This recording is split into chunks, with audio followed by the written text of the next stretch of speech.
Alright, so kind of a bonehead move on my part. I didn't realize that down in here, before I drained this, didn't realize that there were a bunch of coals underneath a bunch of ash. And the coals were still a little bit hot, so it could potentially get a fire going.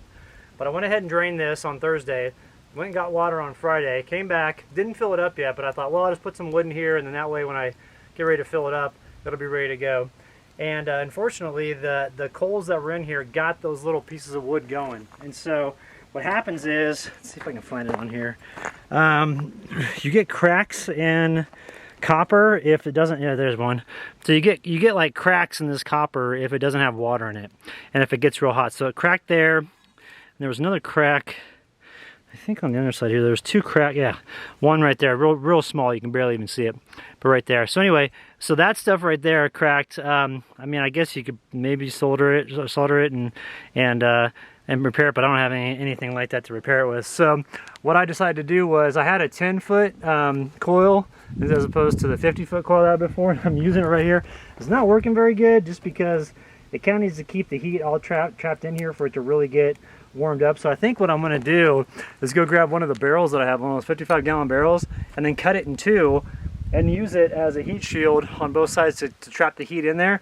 And maybe even cut off the bottom a little bit so I could really get it short down here and get the heat nice and compact. If I do that, it'll actually warm up pretty fast. Because when the fire's going here real good, you can feel it over there. I've got the water pump going. You can feel it, and the water's getting warmed up. It's just not as warm as it normally is when it has the big old coil with a bunch of water rolling through there. So it's just not as much of a volume water getting heated up, and it's not staying in the fire pit, you know, as long, because it's not the coils aren't as long. But I've got, let's see, 1, 2, so 2 going through there. It's pretty minimal. So I did order another 50-foot coil of copper tubing, which should be coming here, I think like next Thursday is the earliest, up until the 28th, which is the following Monday. So like by next weekend I'll have it. But in the meantime, what I'm going to do is go grab one of those barrels, bring it over here, start cutting away at it, see if I can get it all cut in two, and then figure out a way to position around here. I may have to rebuild the fire pit as well to include it, but once I do that, you know, I should be good to go with this, and then I can switch out. What's up, Sierra? Come here, Pumpkin. What you doing? She's coming bouncing over here. What you got, sweetie? Oh, baby girl, what is, I know. You just having fun? Oh, I just love you too. But she's having a good day. Anyway, I want to trap the heat in there, and then also too, I won't use as much fuel, you know, so I won't go through a lot of wood. Good thing is that I went yesterday and I harvested a ton of wood and hauled it up here. What you got? Oh, I know, girl, you just so happy. What you got? Did you have a good dinner? Huh? You been going on a walk here soon?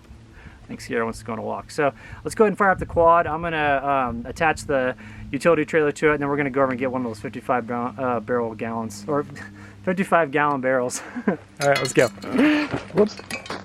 Come on, Sierra, you want to go on a walk? Let's go, sweet. Come here. Come here.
Alright, so I rebuilt the fire pit here because I wanted to have it kind of track the copper coil that comes around here. I'm not using as much coil as I had before because I have a 10-foot 3/8 inch diameter, inner diameter coil that I linked up with this one here. But if you recall from earlier, I was talking about how this other one here, I can't really use it because it's got a bunch of holes in it, and so that's kind of toast. I'll figure out something to use for it. But this is actually working pretty good because I got 2 different places for the fire, and then I've actually got a third one. Come here, Pumpkin. What you doing? Come here, sweetie. Come here. What you got, Pumpkin? What you doing? Did you come out and see what's going on in the hot tub? Well, come here. Baby girl, come here. What you got? Oh, I know you did such a happy girl. All right, we got a Sierra appearance. She was taking a nap in there. But what I've got here is I also can put a fire right here. I've just got a Union deal, a little quick connect deal there, shark bite for the two pieces that I put together. So I don't want to fry that because that's got a little bit of plastic in it, and I don't want to melt it. But I figured everything else I can line up with a fire. And so earlier I really had it lined up, and I've got it sectioned off over here with some rocks to where it doesn't come over and hit that little junction.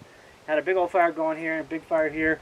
And I found that with the smaller pipe and not as much area for it to go through, it actually works better as far as kicking out the heat when I don't have the water pump. But if I have the water pump in there, it's too short and it doesn't really heat up very fast because it goes through too fast. So you can actually heat this up pretty fast with just natural physics, and it works pretty well. So I'm going to grab the camera and bring it over here. I'll show you, when I open this up, it's got like a bunch of steam coming out. It's nice and hot. This out. I'll pull it back and you see all the steam that comes up? It's like music to my ears, but to my eyes instead. You find the stick over there? Is that what you're doing, buddy? You find the little thing? Oh, what you got? What is it, baby? Oh, you just touched it.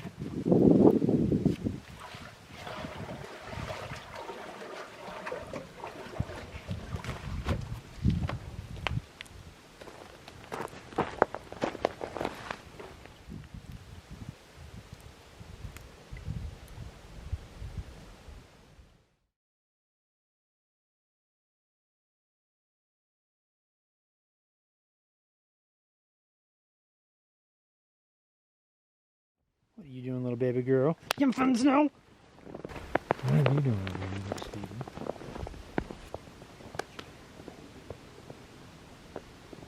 Oh, just let what do you think?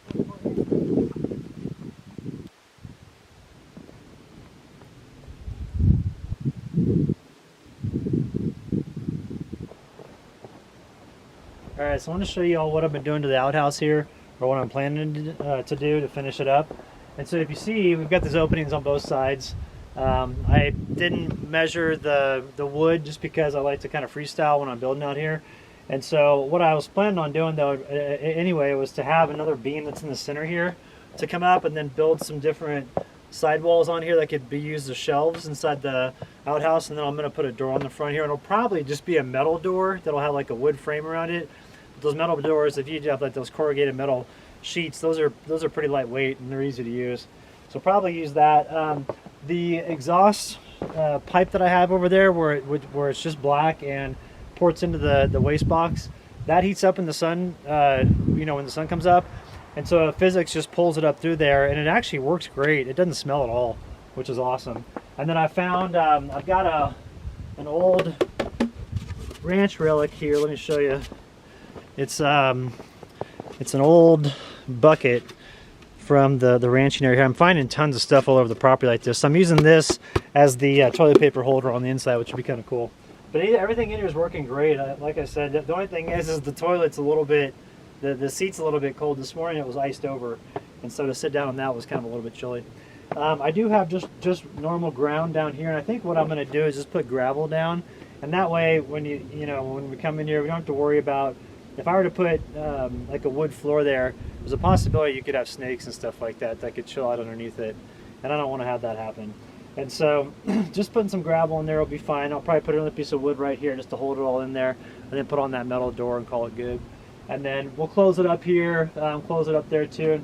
The goal is to keep the interior as cool as possible, and that way when that pulls the air through, the air comes in right underneath the toilet seat here, goes down in, it's always fresh, cool air, helps with the process, and then any odors are expelled out of the little exhaust pipe there, so it works out well. So, let's go inside and make some toast.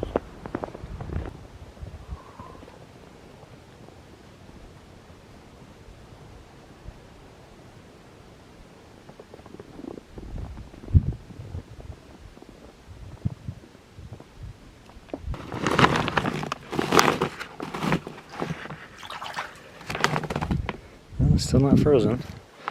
It's kind of impressive.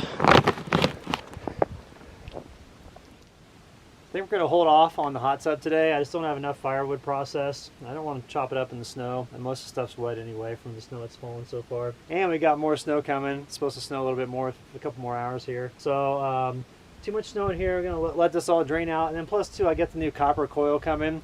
This should be here by, earliest could be Friday, but probably more like the first part of next week. And that's really gonna help me with building this back up. I bought the 50-foot coil again that's coming. So this is only like, see, I think that was it 10? I think it's 10 feet, and then I've got another junction over here. It's like another 4 feet, so it's like 14 total feet. It's just not enough to heat it up efficiently. I mean, you can do it. You just have to run the stove or the fire constantly. So I'd rather have a smaller fire with more coils, and that way the water, when it's rolling up in there, it can stay in the fire longer as it's going through the coils with the water pump, and then it heats up faster. So once we get that new stuff, we'll switch this out to the other one. So today's just kind of chilling in the camper, I think.